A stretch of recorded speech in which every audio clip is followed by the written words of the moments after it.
Yo, what's up, B-Market page. So,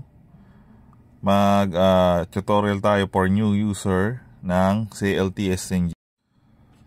Open line and unlock all admin settings. At meron na rin siya net stabilizer band locking. So, ito siya guys, brand new and ayan, with antenna.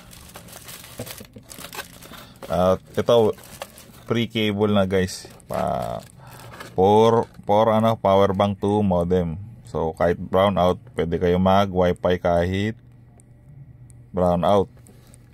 So gamitin nyo lang to, lagay nyo sa power bank, saksak nyo sa modem. Ito yung adapter nya, freebie lang to guys ha. Sa iba wala na ito, freebie lang sa atin lang to, may freebie. Then ito guys, may libre na rin siya LAN cable. Ito mahaba. At ang SIM slot niya pala guys, micro SIM. So ito yung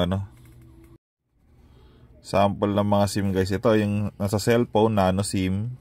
Ito naman micro SIM. So kailangan may cover na ganyan, may extra na.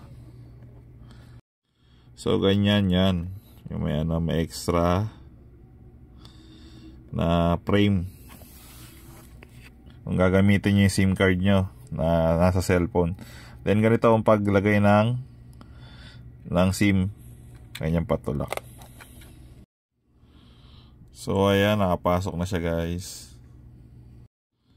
So guys, open line na to, so kaya any SIM pwede gamitin dito.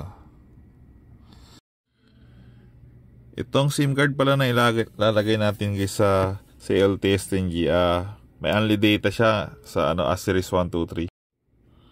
So ayan guys, yung SIM na itatry natin sa modem.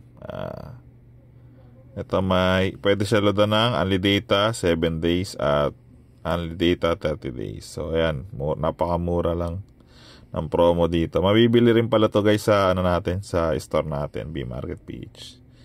TNT only data SIM yan guys, or smart only data SIM. Okay, ayan guys, may signal na siya. So gumagana ang smart SIM card sa kanya.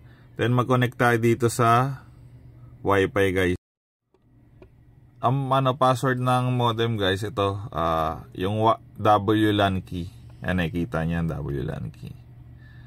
Then ang admin naman na ito guys, username and password, admin na. Yan, yung same sa user, at admin na rin yung password dahil modified na tong modem. At yan, connected na. Then punta tayo sa browser.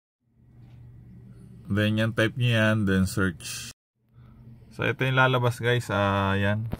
Nababasa na yung niya, yung smart SIM card natin. Then click login. Tapos dito, type yung admin.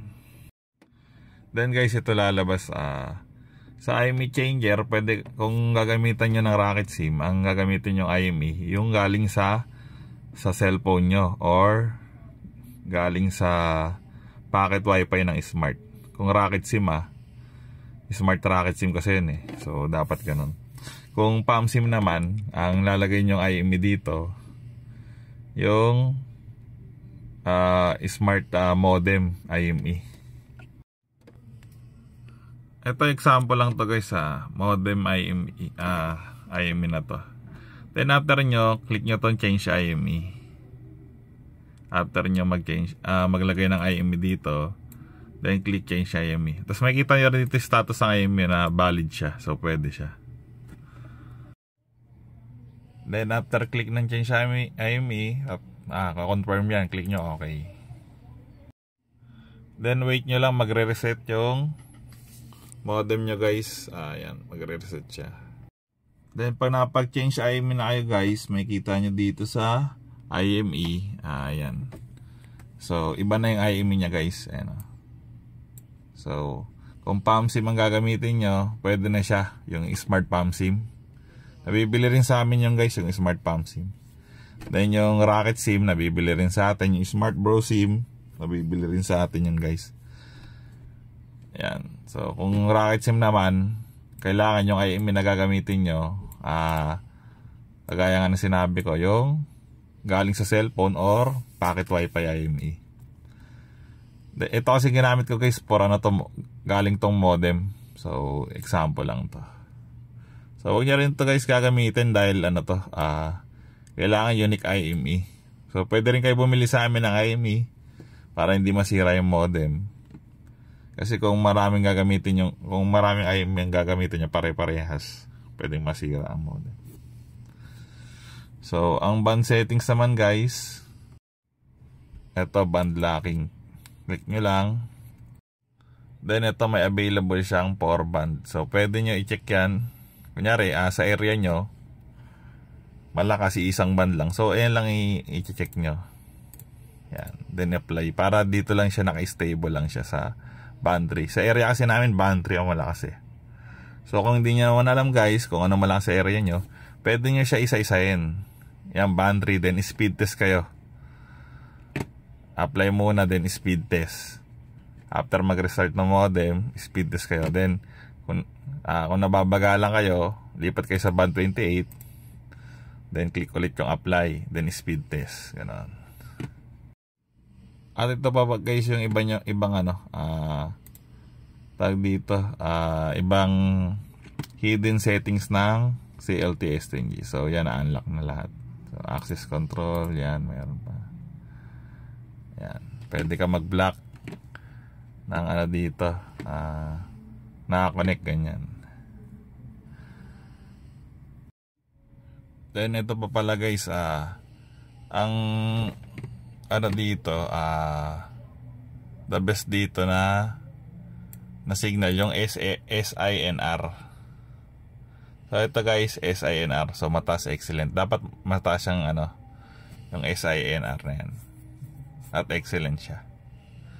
Para maganda yung signal ng internet nyo. So ganyan. Naglalaro-laro siya. Depende. Ito yung kasi yung signal guys eh. Nasasagap ng modem nyo. Dito sa area ko kasi nasa third floor ako kaya medyo excellent siya. Good. Pero the best yan kung may outdoor antenna. So may stable siya dyan sa excellent. Then ito naman guys sa IME. Kung gusto niyo naman kung nagsawa na kayo sa smart Rocket SIM ganyan, pwede nyo ibalik yung IME nya guys. Makikita nyo yung IME nya sa dito sa modem yung yung IME nito. Ayun makikita nyo IME. So pwede nyo ilagay yan dito ulit sa para magamit nyo yung kung gusto nyo bumili ng Globe SIM na yung for modem, para magamit nyo yun kailangan nyo ulit mag-change IME. Then kung gusto niya naman Rocket SIM, kailangan yung IME nga ng cellphone nyo, packet wifi.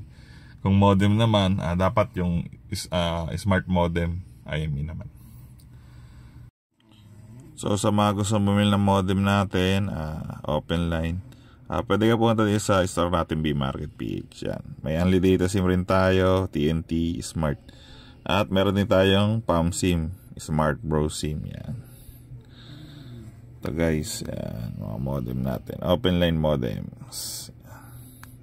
Ito mga SIM natin guys, may eSIM rin tayo guys. Yan, pwede kayo mamili ng number dyan sa mga SIM card natin na yan. Pero din pala tayo guys so meron din tayo guys TikTok Shop and B-Market PH. So sa mga gusto naman magpa-open line, message nyo sa Facebook Jobet Only Data. Then, makikita nyo mga feedback dito guys sa cover photo ko. Check nyo lang yung mga comment. Ayan. So, ayan. So, panantay nyo, message na at order na sa store natin guys. Salamat.